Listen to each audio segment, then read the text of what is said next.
Hi, I'm Debbie, and welcome to Divine Destiny with Debbie. Today we're reading for April 18th, 19th, 20th, and 21st. Now that is Monday through Thursday. I will be using my Radley Valentine Archangel Power Tarot cards for the main readings. I will pull one from my Guardian Angel cards, and I will pull one from my Emily Anderson Crystal deck. Now, that is when we go to the main readings. This is just the introduction. The introduction, I am just going to use my Waite Rider tarot cards. Now, I have prayed, meditated, and infused all the decks with Reiki energy, but remember, this is a general reading. It may or may not resonate. Take what you like, leave the rest. I am an intuitive channeler.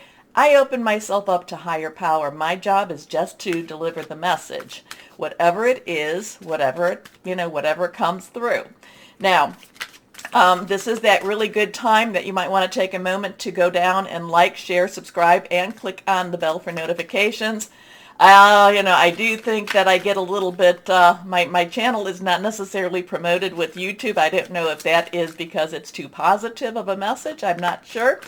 But I know that no matter what is going on in the world, we do need to live our lives. And one of the things that I am very much a proponent of is to live without fear. Fear is what I consider the tool of the devil. It tries to keep us from reaching our maximum potential. It tries to keep us from, developing, going from that three-dimensional energy being into that fourth and fifth dimensional energy being. We are, the people that watch, I feel, are very much of the light, and we need to support each other, okay? You might want to look up star seeds. You might want to look up light workers, things, those, on the internet to find out more about that. Now, we've been having, all of our planets have been direct. There have been a ton of solar storms. And I have been forwarding some, articles, memes from other people who watch that on my Facebook and Instagram. So if you are following me, you might want to take a look at that. But there's a lot of energy going on. And then we're still going to be in the aftermath of that Libra full moon. And the Libra full moon is, Libra season when it was back, September, October. It was not necessarily an easy season to be around or to be in, especially for Libras. And I do feel like the Libra full moon does want to try to create balance. However, it might have to kick some butt in order to do that. So just be aware of that. We do go into Taurus season. And that will be on the 19th, so that would be Tuesday at 10:25 p.m. Eastern Standard Time. So you can adjust that according to your time zone. And that in itself, there will be some movement there. We still, Tauruses very much go after what they want. And so that's going to be very, very positive. They can be very bullish. The energy can be very bullish. And I get this, like it takes no prisoner type of energy. So, I will, again, this is the introduction. I will post the timestamp for when you can start your readings. And of course your readings, rising, ascending, moon, Venus, Mars, Mercury, all of those good planets. And those are from your natal chart. And it's very easy to find your natal chart on the internet. Look up, how to see my natal chart. Okay, we've got a couple of cards that are actually falling out. These were falling out, but I had to push them a little bit. So let's see what we have here. Just a general overview of what's going on in the universe or in the, in the world in itself. So we have a major arcana. Now, anything that's reversed, I look at as stronger energy. So we have a major arcana. We have the High Priestess. And I'm knocking my camera around. Hope it doesn't break, because it's holding up with super glue. Anyway, we have a 2. 2 are choices. 2 is the second step of the journey. This is really digging deep. This is really going into places that we don't necessarily want to go into. This is, looking at our spirituality. I'm really getting this really digging deep energy. This is, and again, this is looking into those dark spots. This is looking into the dark areas that we have really not wanted to address. Now, it doesn't have to be our own dark spots. It could be the world's dark spots, the universe dark spots, the dark energies, as I like to call them. But it's really, I really feel like the High Priestess is having us dig deep. Now, it's also, the High Priestess is, connecting with higher power, the source energy. This is, again, I'm getting very much digging deep. So whatever this is, that Saturn in Aquarius does have, the reality versus illusion energy to it. We do have also, right now, we do have these planets. We have Venus, Mars, Jupiter, and Saturn all in alignment right now, and they will stay that way for a little bit of time. And I think that the moon joins them, but not quite yet, in this alignment. So again, even though these planets are going direct, they have been getting very, very close to each other. We've been having a lot of solar storms. There's a lot of energies in the universe that are affecting us to major extent, to a major extent. But the High Priestess is saying, dig deep. Look into those places that are dark. Look into those places. And again, light workers, spread your light, shine your light. This is why I'm always saying stay shining, okay? But the High Priestess, we have that too again. And we do have the moon down there. Okay, let's go on and see what else we might have. Okay, again reversed. So we have the Seven of Cups. 7 is a divine number. Divine number, basically, to me, it's a perfect number. It's the, divine intervention, divine interference. A lot of times I like it as the divine umbrella. It shields us from ourselves.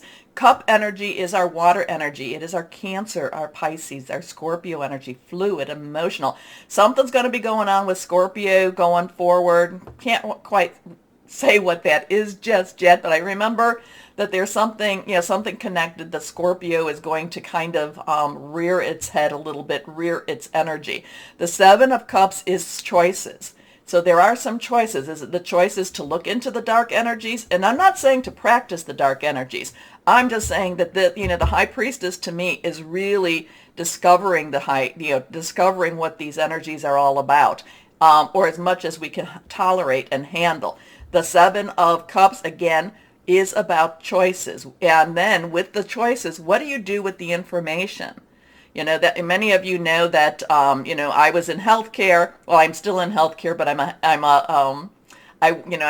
an energy worker now. But and it was always when people would say, well, should I have this test? The question really is, what are you going to do with the information? What plans are you going to make? What are you going to change with the information? Sometimes it's kind of like, if you do whatever you're going to do, there will be more that you have to then do. Remember, choices with the number 2, choices. Where am I going? I also too, again, I mentioned about this is the second step. We have the Fool, we have the Magician, the first step of the journey, and then we have the second. And, normally that's not something I normally say, but it just kind of like, this is our next step. We have another step before things are revealed. There's some revealing here. Again, what are our choices and what are we going to do with the information? Okay, let's see what this last card is. We have Justice. Now, I will tell you, Justice has been coming up a lot in my personal readings. So we have an 11 here. So we have the 1-1 energy. Again, that's new beginnings, new start. We can add it together. It becomes a 2. Choices. What are we going to do with the information? Now, Justice, a lot of times people, will say justice is blind. Just the facts, ma'am. What are we going, again, what are we doing with the information? Justice is not just about the facts. It's more than that. This is divine justice. This is not justice as per what humankind's energy demands of it. Again, this is divine justice, and divine justice is not just the what are the facts, but why. What is the why about this? I mean, it could be, we know that harming someone is wrong, but if you are harming someone to protect someone, is that then wrong? So there is interesting energy with this, but I do get some divine justice coming. Again, it's not, that could be part of karma also. So karma, we are not necessarily in Mercury retrograde, and we're not even in the shadow yet, but what is this, April? So in May, that will be going on. So there is some really big divine energy going on. Choices. Do we choose? And then what do we do with the information that we choose? So that's the universe is just really, there's a lot of uncovering going on this week.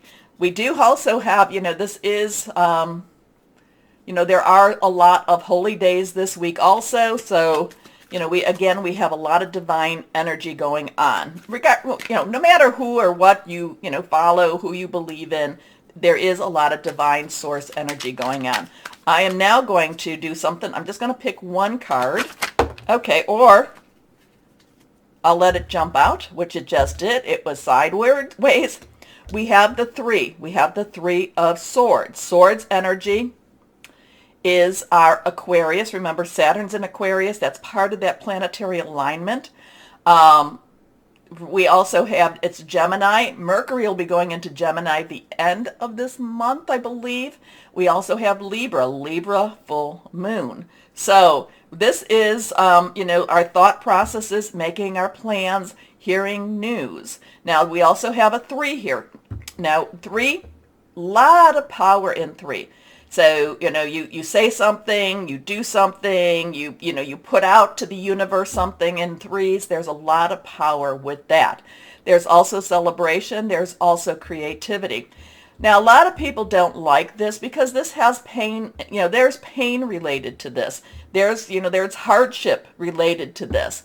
The reason that I do like this card is, even though the pain is there, and you can see that the swords are in the heart, but the heart's not a bloody mess. And if you know anything about anatomy, if you're putting 3 swords in the heart, it would be a bloody mess.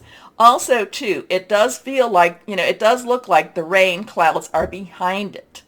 So there's a lot of, there's a couple of things going on. I'm getting is, one is, healing hurts. I always say that. Ask anyone who goes to physical therapy. Healing does hurt. It hurts to get better. The other thing is that the storm is really behind us, or behind the heart. But there is still some of those gray clouds. There is still some of those hard times. So it's not that the healing has been completed, but the 3 of Hearts does say does encourage us to move forward, to move past. Will we carry the pain with us? Well, until those swords are able to be removed, and that would have to be through, again, some divine energy. Yeah, we carry the pain with us, but this is healing. There is healing, and it's moving away from the hardship. Okay? So interesting stuff going on. I really get the dig deep. We're going to be, there's going to be darkness. Darkness will be there to be exposed. Darkness will be exposed if we choose to look at it, if we choose to bring our light to it. We do have those choices. Divine justice. A lot of things can pass. However, the pain will go with us for a little bit longer. But it does, again, it is, what do we hold on to? What do we release? So there's a lot of stuff here. There's a lot of stuff for this week. We will see. Please comment. Let me know, what you think, how you see the world going on around you. I will, again, put the intro, the number to bypass this. I hope you watch this at least one time. Okay, remember, again, like, share, subscribe, click on the bell for notifications. It does help, and my views do need to pop a little bit more, so I really appreciate you all. And I really appreciate all of the people who have watched, and I get thousands of people watching, and you people are just wonderful. I really appreciate you all. I pray for you all, and just know that you're in my heart. And let's start the readings now.